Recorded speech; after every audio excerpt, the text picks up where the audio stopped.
coach Ludlow Bernard, Harbour Football Club. So Ludlow, this is I Am Sure Sports.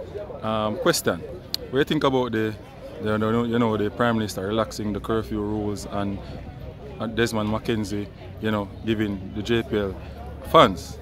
What's the feeling like? It is indeed a very good feeling that we can be now faced with normality in the sense of fans and spectators returning to the games, and of course, the players would enjoy the moments of the atmosphere of supporters around cheering for their respective teams. The relaxation of the measures is indeed a welcome change.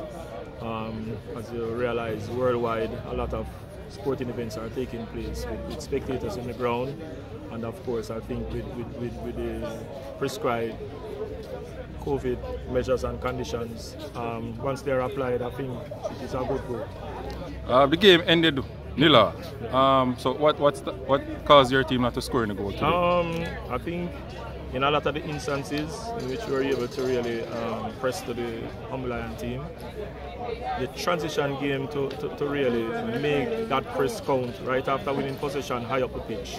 I think we fell in that respect. We made some poor decisions, especially in the first half, when we could have really punished the team and really had them on the rope, so to speak. Lion came out, they started out well in the second half, and it took us probably about 4 or 5 minutes for us to really settle. And then, of course, we got back into the game.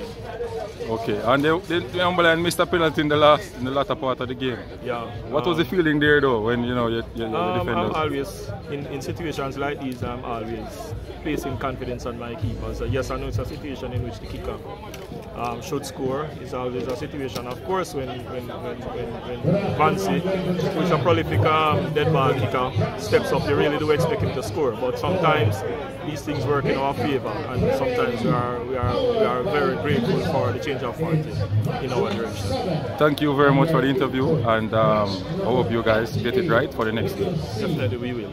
Thank you.